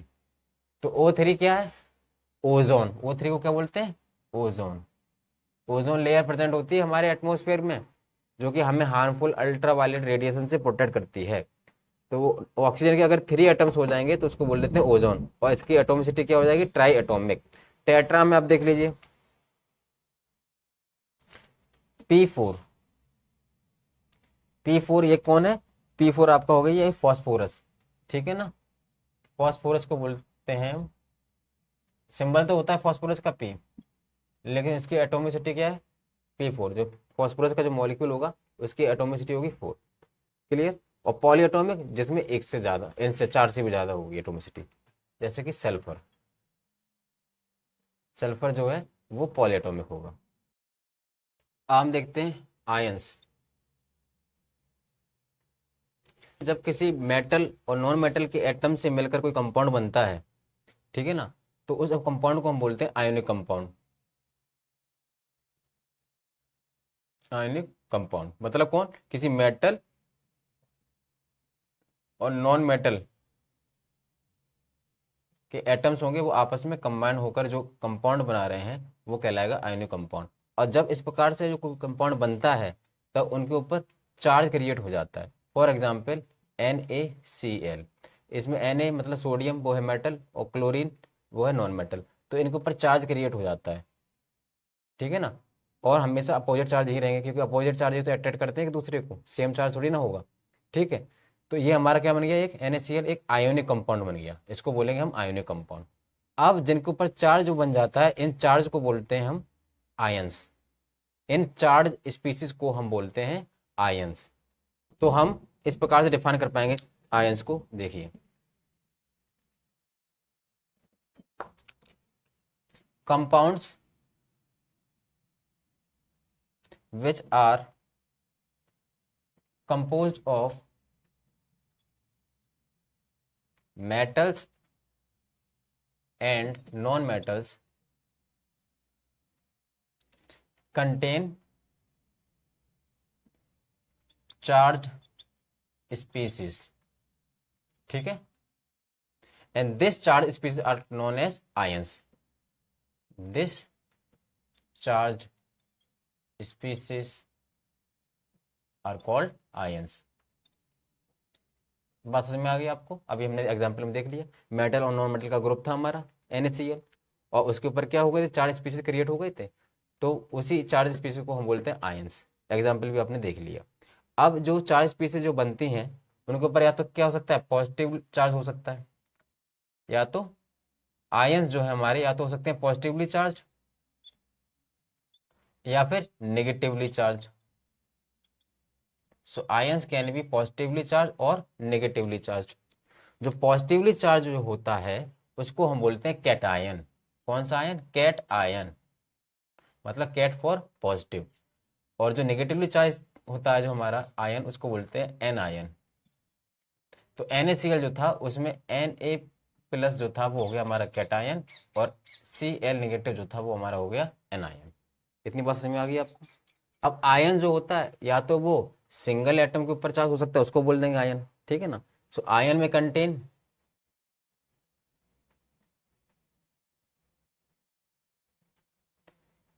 A single charge atom या फिर group of atoms having charge on them.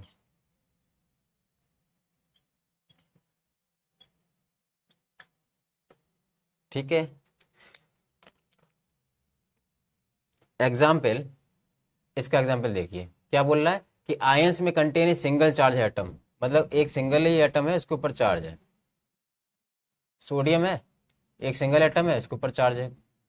Potassium है, सिंगल है के, इसके ऊपर चार्ज है कुछ, ठीक। तो कोई सिंगल एटम है उसके ऊपर चार्जेस हैं या चार्ज हैं, चार्जेस कुछ भी हो सकते हैं, तो सिंगल चार्ज हो सकता है, प्लस एक ही है चार्ज, या +2 हो सकता है, या +3 हो सकता है, ठीक, और या फिर माइनस में भी हो सकता है। 3 के आगे नहीं जाता है, ना ही प्लस ना ही माइनस, इसके बारे में आप देखोगे क्योंकि वैलेंसी पर डिपेंड करता है, ठीक है।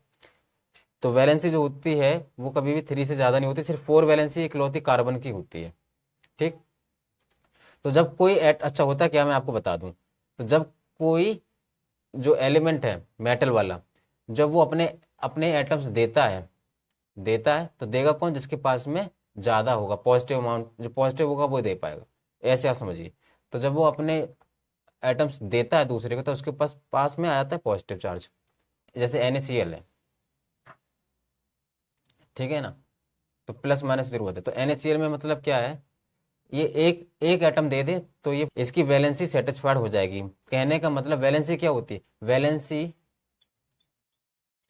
जो होती है वो होती है is the combining capacity of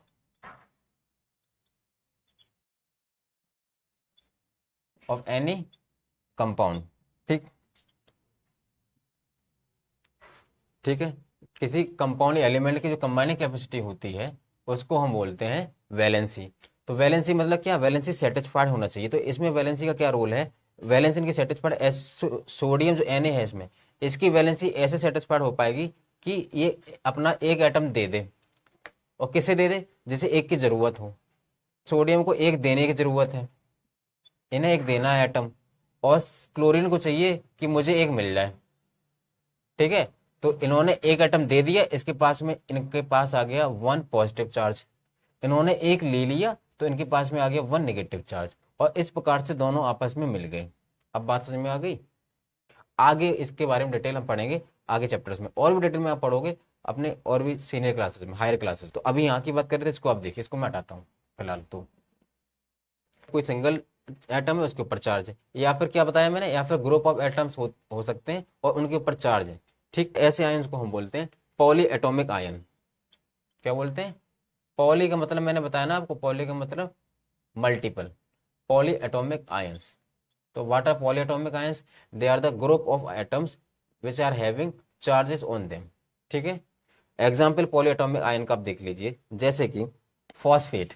तो फॉस्फेट का आपका होता है PO4 नेगेटिव चार्ज होते हैं। तो इसमें कौन है, एक तो आपका एटम फॉस्फेट का है और दूसरा एटम किसका है, ऑक्सीजन का। तो ग्रुप ऑफ एटम्स के हैं, आपस में मिले हैं और उनके ऊपर चार्ज है। आयन का मतलब ही होता है चार्ज तो रहेगा ही रहेगा कुछ ना कुछ, बट पॉलीएटॉमिक मतलब क्या, उसके पास एक से ज्यादा एटम्स होंगे। ठीक है, एनसीईआरटी में एक टेबल बनी रखी है, उसमें कुछ एलिमेंट्स जो है, कुछ आयंस हैं और एलिमेंट्स हैं, उनकी उसमें वैलेंसी भी दी गई है और उन पे चार्जेस क्या होता है वो भी दिया गया है। तो आप उसमें चार्जेस को छोड़ दो, आप उसमें से वैलेंसी याद कर लेना, क्योंकि जब वैलेंसी पता होगी तभी हम उनके केमिकल फॉर्मूला किसी आयनिक कंपाउंड के लिख पाएंगे। तो उसका चार्ट आपका टेबल पूरी बनी रखी है एनसीईआरटी में, उसमें वैलेंसीज दी रखी हैं, तो उनको आप याद कर लेना। चार्जेस को याद ना कर पाओ कोई ज़रूरत नहीं है, लेकिन वैलेंसी याद कर लेना आप। तो मैं आपको कुछ दिखा दे रहा हूँ कि कहाँ पे है और कैसा है। तो ये आपके टेबल है एनसीईआरटी में, इसमें आप देखिए वैलेंसी इसमें दी गई है। ठीक है, और आयंस भी दिया है। जैसे सबसे पहले जो जिनकी वैलेंसी 1 है, तो सोडियम है, पोटासियम है, सिल्वर है, कॉपर है, और उनके सिंबल भी दे रखे हैं। तो आप देखिए जिनकी वैलेंसी 1 है उनके ऊपर चार्जेस भी जो हैं वो सिंगल चार्ज है। वो बात अलग है कि उस पर पॉजिटिव या नेगेटिव कुछ भी हो सकता है। अब यहाँ पे नॉन मेटालिक में आप देखिए, जहाँ पे हाइड्रोजन है, हाइड्राइड, क्लोराइड, ब्रोमाइड, आयोडाइड, तो इनके ऊपर भी जो नंबर जो चार्जेस हैं वो सिंगल चार्जेस हैं। ठीक, और वहीं पे पॉलीएटॉमिक आयन देखिए, अमोनियम NH4, मतलब ग्रुप ऑफ एटम्स कंबाइंड है तो टुगेदर, और उनके ऊपर चार्ज भी है, बट इनकी वैलेंसी 1 है। अमोनियम की भी 1 है, हाइड्रोक्साइड, नाइट्रेट, हाइड्रोजन कार्बोनेट अपने आप में एक आयन है, तो उसके ऊपर भी क्या है, 1 वैलेंसी है, 1 चार्ज है। तो ये पॉलीएटॉमिक भी आप जान गए कि पॉलीएटॉमिक ये हो गए और इनकी वैलेंसी भी 1 रही। ये नॉन मेटालिक हो गए। नॉन मेटल जितने भी होते हैं उनके उनके ऊपर चार्ज जो होता है वो माइनस का ही चार्ज होता है, एक्सेप्ट हाइड्रोजन। हाइड्रोजन के ऊपर पॉजिटिव चार्ज रहता है। तो फर्स्ट रो में आपने देख लिए, ये आपके हो गए वैलेंसी जिनकी 1 है। सेकंड रो में आपके हैं जिनकी वैलेंसी 2 है। ठीक है, वैलेंसी ये लिखी है 2, वैलेंसी 2। तो ये फर्स्ट सेकंड रो के आपके हो गए। तो इसमें magnesium, calcium, zinc, iron, copper, ये एक्सेट्रा, तो उनको आप लर्न कर लेना। अब एक चीज़ आपको बतानी है, आप इसमें देख रहे होंगे जैसे कॉपर और ब्रैकेट में 1 है रोमन न्यूमरल में, यहाँ पे भी कॉपर 2 और ब्रैकेट में 2 है रोमन न्यूमरल में। ऐसे ही आयरन आपका है वो भी 2 और यहाँ पे आयरन 3। तो यहाँ पे 2 है तो इसका मतलब इसकी वैलेंसी 2 हो गई। ठीक है, यहाँ पे आयरन 3 है तो वैलेंसी उसकी 3 हो गई, 3 चार्ज भी है 3। तो ये क्यों होता है, ऐसे जो एलिमेंट होते हैं जिनकी एक से ज़्यादा वैलेंसी होती है उनकी वेरिएबल वैलेंसी है। तो वेरिएबल वैलेंसी किस किस की यहाँ पे थी, वो थी हमारे यहाँ पे आयरन की और कॉपर की। ठीक है, तो इस टेबल को आप याद कर लेना। चार्जेस की संख्या कितनी है वो आप छोड़ दीजिए, चार्जेस की संख्या आप जान ही जाओगे, जो वैलेंसी है उतने ही उनके ऊपर चार्जेस की नंबर ऑफ चार्जेस भी उतने ही रहेंगे, बट वो चार्ज प्लस में होंगे माइनस में होंगे, उसमें आपको कंफ्यूजन हो सकता है। अगर आपको वो भी पता हो तो बहुत अच्छी बात है, नहीं पता है तो आप सिर्फ वैलेंसी ही याद कर लेना। ऑल राइट, और उसको याद कैसे करना वो आप पे डिपेंड करता है। आगे बढ़ते हैं और देखते हैं राइटिंग ए केमिकल फार्मूला। किसी केमिकल फार्मूला को हम कैसे लिखेंगे, राइटिंग ए केमिकल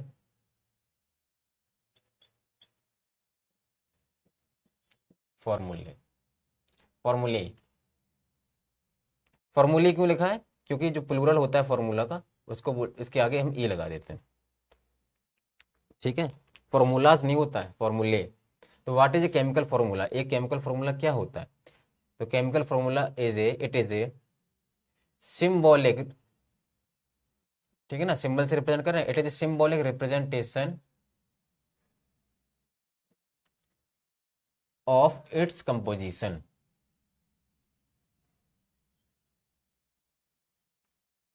कोई भी कंपाउंड है, ठीक है, उसका जो सिंबॉलिक रिप्रेजेंटेशन होता है उसको हम बोलते हैं केमिकल फॉर्मूला। अब केमिकल फॉर्मूला लिखने के लिए हमें कुछ रूल्स पता होने चाहिए। ठीक है ना, रूल से ही पहले हमें 2 चीजें पता होनी चाहिए। पहली चीज आपको पता होनी चाहिए क्या, उसकी वैलेंसी, उनके हमें सिंबल्स पता होना चाहिए। ठीक है, तो एलिमेंट्स के सिंबल्स अगर नहीं पता होंगे और उनकी वैलेंसी पता नहीं होगी तो आप केमिकल फॉर्मूला नहीं लिख पाओगे। तो केमिकल फॉर्मूला लिखने के लिए ये 2 बातें आपको पता होना जरूरी है। ठीक है, अब रूल्स देखते हैं, rules for writing a chemical formula. तो पहला रूल ये है, वैलेंसी और चार्ज मस्ट बी बैलेंस्ड। वो बैलेंस होना चाहिए। जैसे NaCl में एक पॉजिटिव था एक नेगेटिव था, तो दोनों बैलेंस हो गए, one positive one negative balance हो गए, तो बैलेंस करना है तो वो बैलेंस होना चाहिए। पहला रूल तो ये हो गया। दूसरा रूल ये है, आयनो कंपाउंड का जब फॉर्मूला लिखेंगे तो उसमें सबसे पहले उसके फॉर्मूला में हम किसको डिस्क्राइब करेंगे, पहले मेटल को। ठीक है, जैसे NaCl आपका था ना, तो NaCl में मेटल एंड नॉन मेटल का ये कॉम्बिनेशन है, मेटल एंड नॉन मेटल का। ठीक है, तो NaCl में कौन है मेटल, Na सोडियम। ठीक है, इसलिए हमने सोडियम को पहले लिखा। तो दूसरा रूल तो ये हो गया। ठीक है, अब आगे बढ़ते हैं। पहला हम देखते हैं यहाँ पे हाइड्रोजन क्लोराइड।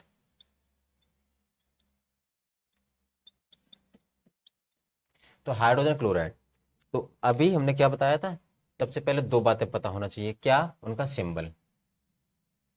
पहले तो सिंबल पता हो, दूसरा वैलेंसी पता हो।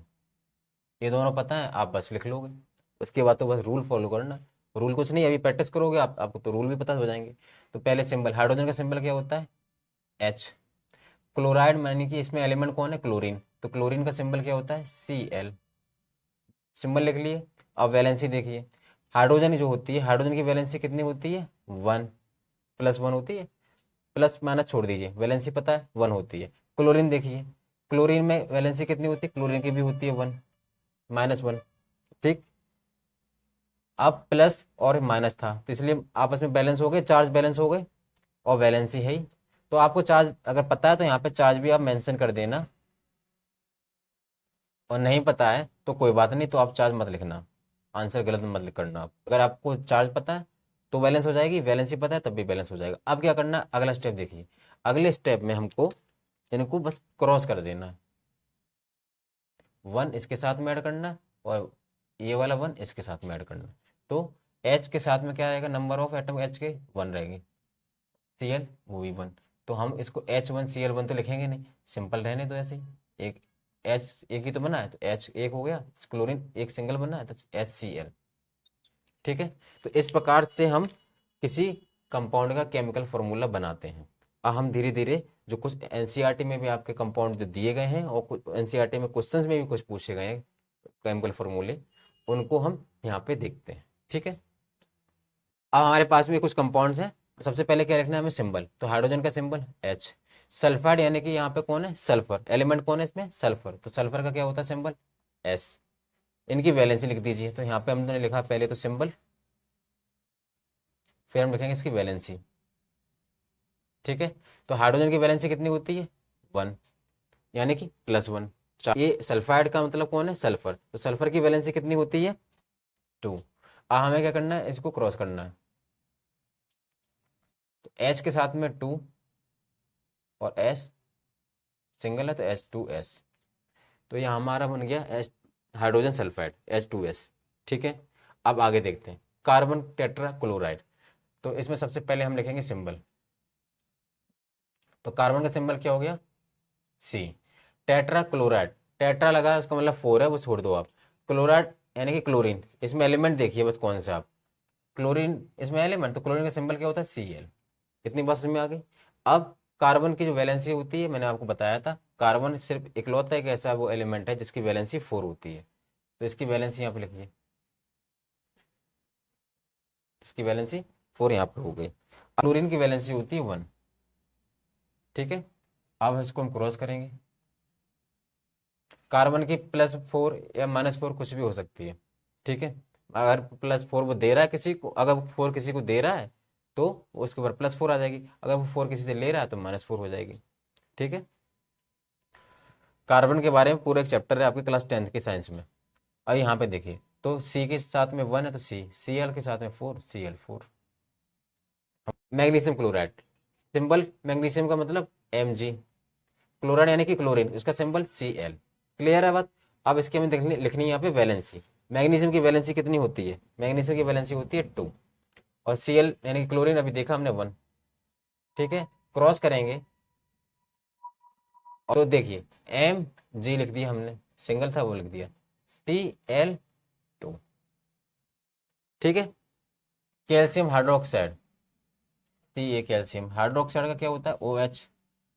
ठीक है, अब इसकी वैलेंसी देख लीजिए, कैल्शियम की वैलेंसी कितनी होती है, कैल्शियम की वैलेंसी होती है 2, हाइड्रोक्साइड की वैलेंसी होती है 1 -1, प्लस माइनस तो रहेंगे सब में ना, एक प्लस तो एक दूसरा माइनस रहेगा, तभी वो बन रहे हैं कंपाउंड। क्रॉस कर दिया, अब देखिए कैल्शियम CaOH2। अब OH को हम ब्रैकेट में रखेंगे। अब ये कुछ और है, उनको हम देखते हैं। सोडियम का फॉर्म सिंबल क्या होता है, Na। ऑक्साइड यानी कि ऑक्सीजन, तो वो हो गया Na। ठीक है, अब इसकी वैलेंसी देख लीजिए। सोडियम की वैलेंसी होती है 1 और इसकी वैलेंसी ऑक्सीजन की होती है 2। क्रॉस करेंगे तो Na के साथ में 2 आ जाएगा और ऑक्सीजन सिंगल रहेगा, Na2O, सोडियम ऑक्साइड। क्लियर है बात। एल्यूमिनियम क्लोराइड देखते हैं। एल्यूमिनियम का सिंबल क्या है, Al। क्लोराइड यानी कि क्लोरीन, क्लोरीन का सिंबल क्या है, Cl। एल्यूमिनियम की वैलेंसी कितनी होती है 3 और क्लोरीन की वैलेंसी कितनी होती है 1। क्रॉस करेंगे Al सिंगल है इसके साथ में ये, ठीक है, तो एक आ गया और Cl3, ये हमारा बन गया एल्यूमिनियम क्लोराइड। अगला देखते हैं सोडियम सल्फाइड। सोडियम का अभी देखा था हमने, सोडियम था Na। सल्फाइड यानी कि सल्फर S। सोडियम की वैलेंसी कितनी थी यहाँ पे 1। सल्फाइड यानी कि सल्फर, सल्फर का भी हम पहले पीछे भी देख चुके हैं, तो सल्फर की वैलेंसी कितनी थी 2। क्रॉस करेंगे Na2S। मैग्नीशियम हाइड्रोक्साइड, मैग्नीशियम यानी कि Mg। हाइड्रोक्साइड अभी हम देख चुके हैं OH होता है, और वहीं पे हमने देखा था कि हाइड्रोक्साइड की वैलेंसी कितनी होती है -1, यानी कि 1 लिख देते हैं हम। चलो माइनस लगा दिया हमने। अब मैग्नीशियम की वैलेंसी कितनी होती है 2, और 2 कैसे हो जाएगी प्लस की, क्योंकि ये माइनस के तो प्लस की हो ही जाएगी। अब हम क्रॉस करना है फिर से इसको, तो Mg, अब OH2। अब OH2 ऐसे नहीं लिखेंगे, OH को हम ब्रैकेट में रखेंगे, ठीक है, क्योंकि OH अपने आप में एक आयन है, उसको हमें उसको दिखाना पड़ेगा कि उसके साथ में कितने नंबर ऑफ एटम्स कंबाइन हो रहे हैं, OH2। क्लियर है बात। तो ये कुछ हमारे कंपाउंड हो गए, उनकी हमने फॉर्मूला देख लिए कि कैसे उनकी फॉर्मूलाज हम बनाते हैं। अब ये कुछ कंपाउंड्स हैं, उनके नेम्स हमें बताने हैं, उनके नाम क्या होते हैं, ये भी आपके एनसीईआरटी में क्वेश्चन है। तो पहले तो Al2SO4 3, इसको हम क्या बोलते हैं, इसका नाम बताइए आप। इसको हम बोलते हैं aluminium sulphate, aluminium sulphate. Alright, ये क्या हो गया आपका कैल्शियम क्लोराइड, कैल्शियम क्लोराइड। ये क्या हो गया आपका K2SO4, K से मतलब पोटासियम और SO4 यानी कि सल्फेट, पोटासियम सल्फेट।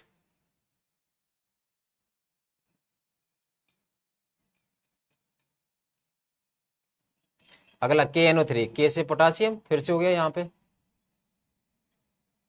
और NO3 का मतलब होता है नाइट्रेट, नाइट्रेट। ऑल राइट, दोनों बार T आएगा यहाँ पे। ये है CaCO3 यानी कि कैल्शियम कार्बोनेट, इसको बोलते हैं कैल्शियम कार्बोनेट। Ca से कैल्शियम और CO3 होता है, उसको बोलते हैं हम कार्बोनेट। अगला क्वेश्चन आपका है, give the names of the elements present in the following compounds. ये कुछ कंपाउंड्स आपको दिए गए हैं, इनके अंदर कौन कौन से एलिमेंट्स प्रेजेंट हैं ये आपको बताना है, ठीक है। तो अभी इन दोनों को हम बाद में देखेंगे, पहले इन दोनों को देख लेते हैं।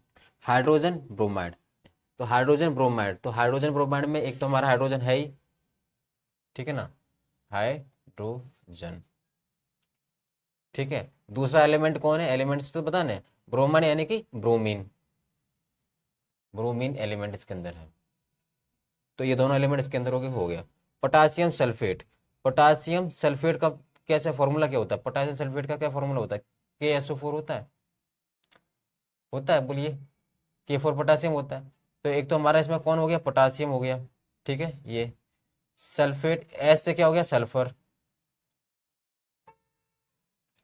एक पोटासियम पहला वाला, ऑलराइट, दूसरा सल्फर, तीसरा oxygen.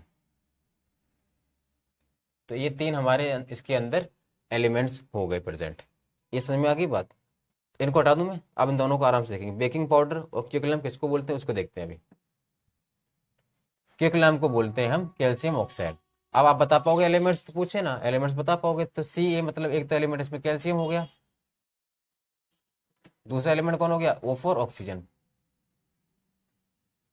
So this two elements are present in quicklime, ठीक है। ये बेकिंग पाउडर का जब होता है वो होता है NaHCO3, यानी कि इसको बोलते हैं हम सोडियम हाइड्रोजन कार्बोनेट। क्या बोलते हैं इसको? सोडियम हाइड्रोजन कार्बोनेट, ये इसका केमिकल नेम है। ठीक है, तो इसमें एलिमेंट्स कौन कौन से हो जाएंगे? NH सोडियम, एक तो हो गया एलिमेंट हमारा सोडियम, ठीक है। दूसरा कौन हो जाएगा? H से हाइड्रोजन, तीसरा C से कार्बन, और O से ऑक्सीजन। तो हमारे एलिमेंट इसके अंदर कौन कौन से हो गए? सोडियम, हाइड्रोजन, कार्बन, ऑक्सीजन, ये तो इसके अंदर एलिमेंट्स हो गए। और इसका केमिकल नेम क्या हो गया? Sodium hydrogen carbonate. अब हम देखेंगे what is molecular mass. Molecular mass मतलब क्या हुआ? किसी मॉलिक्यूल का मास। और मॉलिक्यूल कैसे बनता है? एटम्स के कॉम्बिनेशन से। फॉर एग्जाम्पल एक मॉलिक्यूल हमारा सबसे फेवरेट वाला H2O ले लिया, तो H2O कैसे बना? एटम के ग्रुप से बना, उसको बोल दिया हमने मॉलिक्यूल। ठीक है, और मॉलिक्यूलर मास फाइंड करना है तो कैसे फाइंड करेंगे हम?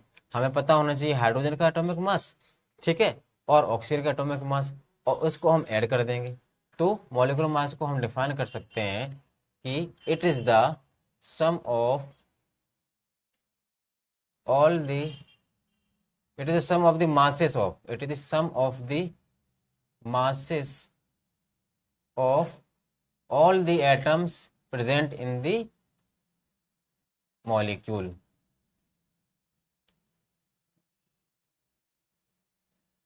तो किसी मॉलिक्यूल में जितने भी एटम्स प्रेजेंट हैं उन सारे एटम्स का एटॉमिक मास जो है उन सबको हम ऐड कर देते हैं, सम कर देते हैं, तो वो हमारा क्या मिल जाता है? Molecular mass. समझ में आ गया व्हाट इज मॉलिक्यूलर मास? और मॉलिक्यूलर मास आप तभी निकाल पाओगे जब आपको उसका एटॉमिक मास पता हो एलिमेंट्स का। और एलिमेंट्स के एटॉमिक मासेस आपको मैंने अभी पीछे लिखाए थे और आपके एनसीईआरटी में भी लिखे हुए हैं। एटॉमिक मास हम किसका निकाल देते हैं? एलिमेंट्स का रिलेटिव एटॉमिक मास निकाल देते ना। तो इसी प्रकार से अगर आपसे इस क्वेश्चन पूछा जाएगा मॉलिक्यूलर मास निकालने का, तो वो डायरेक्टली ये नहीं देगा कि फाइंड द मॉलिक्यूलर मास। ठीक है, या तो डायरेक्टली दे सकता है मॉलिक्यूलर मास, या फिर दे सकता है find the relative molecular mass. क्योंकि एटॉमिक मास जो होते हैं एलिमेंट्स के, वो एक्चुअली क्या होते हैं? वो रिलेटिव एटॉमिक मास से तो होते हैं, जो कि कार्बन 12 से रिलेट करके हम निकालते हैं। ऑलराइट, H2O का रिलेटिव मॉलिक्यूलर मास निकाल के बताइए अब कितना होगा। तो हाइड्रोजन है, हाइड्रोजन का एटॉमिक मास कितना होता था? 1। और हाइड्रोजन में कितने एटम है? 2। तो हम मल्टीप्लाई कर देंगे 2 से। क्लियर है? इसको ब्रैकेट में रखा, प्लस करेंगे ऑक्सीजन के एटॉमिक मास से। ऑक्सीजन के नंबर ऑफ एटम्स कितने? सिंगल 1 ही तो है। तो इसका एटॉमिक मास क्या होता है? ऑक्सीजन क्या होता है? ऑक्सीजन, तो C4 16। अब इसको ऐड कर दो, 2 + 16 = 18। और वो किस में निकल के आएगी उसकी यूनिट? Small you. यू इसकी जो यूनिट है वो जरूर आप डिस्क्राइब करना। तो 18U is the relative molecular mass of the H2O। HNO3 ये भी एक मॉलिक्यूल है, इसका मॉलिक्यूलर मास क्या होगा? H का एटॉमिक मास 1 है ना, और नंबर ऑफ एटम भी 1 है। ठीक है, आगे बढ़िए। प्लस नाइट्रोजन का कितना होता है एटॉमिक मास? 14। ठीक है, ऑक्सीजन का अभी देखा ही था 16। और कितने एटम है? 3 × 3। अब इसको कैलकुलेट कर दीजिए। 16 3 = 48। ठीक है, प्लस कर देंगे कितना? 15 हो जाएगा। अब इन सबको ऐड कर देंगे तो आपका हो जाएगा 3 5 63 स्मॉल यू, 63 यूनिट।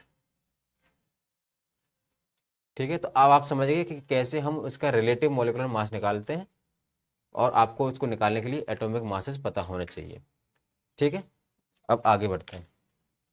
आपको 2-4 मॉलिक्यूल और है, उनका और देख लेते हैं कि कैसे निकालते हैं, ताकि आपकी प्रैक्टिस अच्छी हो जाए। तो CO2, तो CO2 में देखिए C कार्बन है, तो कार्बन का एटॉमिक मास कितना होता है? कार्बन का एटॉमिक मास होता है C12 बोलते थे, तो 12। प्लस कार्बन सिंगल है तो इसलिए एक ही रखा बस। ऑक्सीजन का 16, और ऑक्सीजन के एटम कितने यहाँ पे? 2 × 2। ठीक है, कैलकुलेट आप कर लोगे तो आपका आंसर आ जाएगा, और वो आएगा किसमें? यूनिट निकाल लिखना जरूर, यूनिट लिखना यू।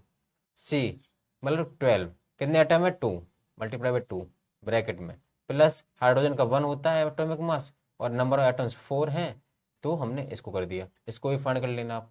Cl2 का मतलब क्लोरीन, तो क्लोरीन का कितना होता है एटॉमिक मास? क्लोरीन एक इकलौता ऐसा था जिसका एटॉमिक मास आता है पॉइंट में, यानी कि डेसिमल में, तो 35.5 होता है इसका एटॉमिक मास मल्टीप्लाइड बाई 2। ठीक है ना, तो इसका हमारा आ जाएगा 71 यूनिट। ठीक है, अब इसको देखते हैं। सी यानी कार्बन, तो कार्बन का एटॉमिक मास कितना होता है 12 प्लस H3 यानी कि हाइड्रोजन का 1 होता है मल्टीप्लाई बाई 3। हाइड्रोजन का एटॉमिक मास 1 होता है और कितने एटम है 3 मल्टीप्लाई बाई 3 प्लस ऑक्सीजन का एक ही एटम है तो ऑक्सीजन का एटॉमिक मास कितना होता है 16 प्लस हाइड्रोजन का एटॉमिक मास फिर से 1। सब सारी वैल्यू पुट कर दो आराम से और फिर इसको आराम से आप कैलकुलेट करना और इसका आंसर निकाल देना यू में, और यहीं पे आपका रिलेटिव मॉलिक्यूलर मास फिनिश होता है। अब हमारा लास्ट टॉपिक आता है, that is formula unit mass, और इसी के बाद में आपका चैप्टर फिनिश होता है, कंप्लीट होता है। तो फॉर्मूला यूनिट मास क्या होता है, जैसे अभी मॉलिक्यूलर मास था ना, तो मॉलिक्यूलर मास किसका मास था, मॉलिक्यूल का मास था, वैसे ही किसी आयनिक कंपाउंड का अगर हम मास निकालते हैं तो हम उससे बोलते हैं formula unit mass. It is a mass of ionic compound. किसी आयनिक कंपाउंड का अगर मास निकालते हैं तो उसको बोलते हैं फॉर्मूला यूनिट मास। ठीक है, तो NaCl का ही निकालते हैं पहले। तो NaCl का क्या होगा फॉर्मूला यूनिट मास, Na का मतलब सोडियम, सोडियम का एटॉमिक मास कितना होता था 23, और सोडियम के साथ में एक और था मैग्नीशियम, तो उसका कितना होता था 24। ठीक, अब आइए नंबर ऑफ एटम, तो इसका सिंगल है ना, एक ही है। क्लोरीन, क्लोरीन का एटॉमिक मास कितना होता है, अभी बताया था आपको, क्लोरीन इकलौता एक ऐसा होता है जिसका पॉइंट में निकल के आता है, तो 35.5, इन दोनों को आप ऐड करना, इसका आंसर आ जाएगा यू में। ठीक है, आगे अब और देख लेते हैं एक बात।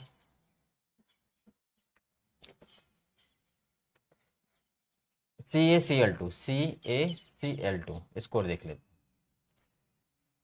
CaCl2 में कैल्शियम है, कैल्शियम का कितना होता है एटॉमिक मास, कैल्शियम का हमने बताया था कैल्शियम, Cc दोबारा था Cc 40, यानी कि 40 हो गया कैल्शियम का एटॉमिक मास।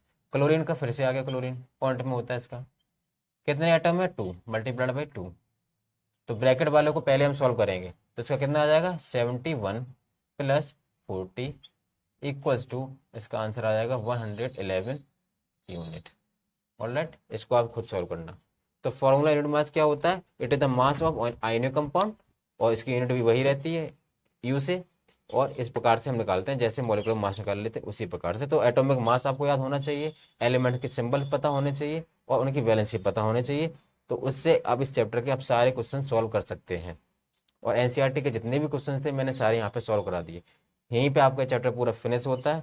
आपको वीडियो अच्छा लगा हो, समझ में आया हो, तो आप चैनल को सब्सक्राइब करना और अपने फ्रेंड्स को शेयर करना। Okay, thank you, take care, bye.